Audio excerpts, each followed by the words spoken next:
पुराने शहर की आखिरी गली में एक छोटी सी दुकान थी। दुकान इतनी छोटी कि अगर दो लोग खड़े हो जाए तो तीसरे के लिए जगह नहीं बचती। टिन की छत, लकड़ी का पुराना काउंटर और एक बड़ी सी काली देगची, यही उस दुकान की पूरी पहचान थी। दुकान के बाहर हाथ से लिखा एक बोर्ड लटकता था, इमरान बिरयानी। इमरान इस दुकान का मालिक था। उम्र करीब 40 साल, चेहरे पर हमेशा हल्की थकान और आंखों में अजीब सा सुकून। वह सुबह अंधेरे में दुकान खोलता और रात को तब बंद करता जब देगची पूरी तरह खाली हो जाती। जब देगची में आग कम पड़ जाए, मेहनत में बोरियत नहीं होती। अमन चुप हो गया। कुछ दिनों बाद अमन का सब्र टूट गया। उसने कहा, मैं पढ़ा लिखा हूं, फिर भी बेरोजगार हूं। और आप बिना डिग्री के भी रोज कमाते हैं। कभी गुस्सा नहीं आता।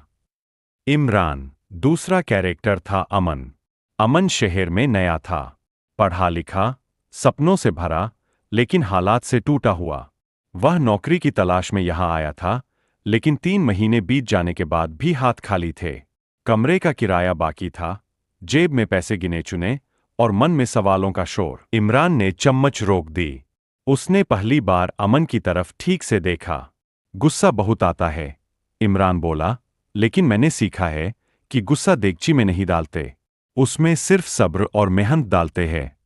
अमन ने पूछा, क्या आपको कभी लगा कि जिंदगी ने आपके साथ नाइंसाफी की?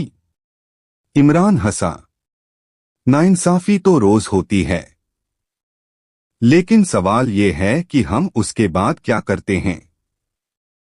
फिर पहली बार इमरान ने अपनी कहानी सुनानी शुरू की।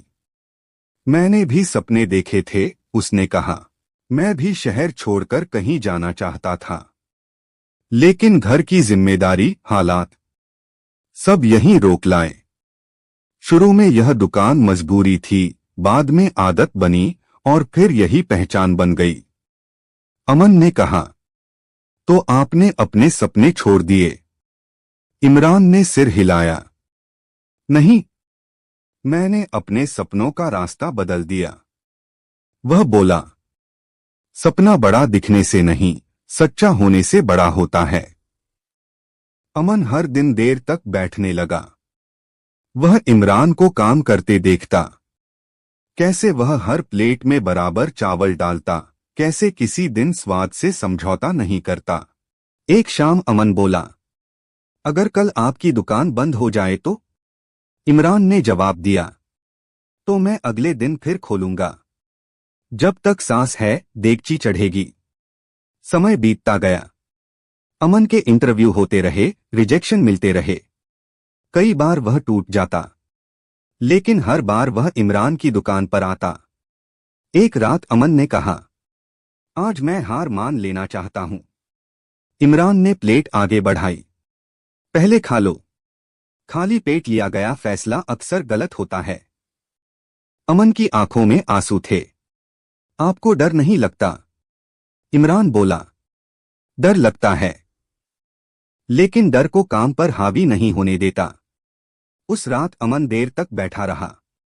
कुछ महीनों बाद अमन को एक नौकरी मिली। बहुत बड़ी नहीं थी, लेकिन ईमानदार थी। वह खुशी खुशी इमरान की दुकान पर आया। आज पूरी देगची मेरी तरफ से, अमन बोला। इमरान हंसा। देगची नहीं, तुम्हारा हौसला भरा है। अमन बोला, मैंने आपसे एक बात सीखी है। क्या? इमरान ने पूछा। कि काम कोई भी हो, अगर इंसान उसे इज्जत दे तो वही काम इंसान को इज्जत देता है। इमरान ने आसमान की तरफ देखा। और मैंने तुमसे सीखा कि सपने उम्र नहीं देखते। अमन धीरे धीरे आगे बढ़ने लगा, लेकिन वह रोज नहीं, हफ्ते में एक बार जरूर आता। एक दिन उसने कहा, अगर मैं बहुत बड़ा बन गया तो? इमरान ने मुस्कुराकर कहा, तो भी कभी कभी यहां आकर एक प्लेट खाना, ताकि याद रहे कि शुरुआत कहां से हुई थी। अमन ने सिर हिलाया। वर्षों बाद भी वह दुकान वही थी, वही देगची, वही खुशबू। इमरान अब भी वही था। और अमन जहां भी पहुंचा, उसने यही माना कि उसकी जिंदगी का सबसे बड़ा सबक एक छोटी सी बिरयानी की दुकान से मिला था।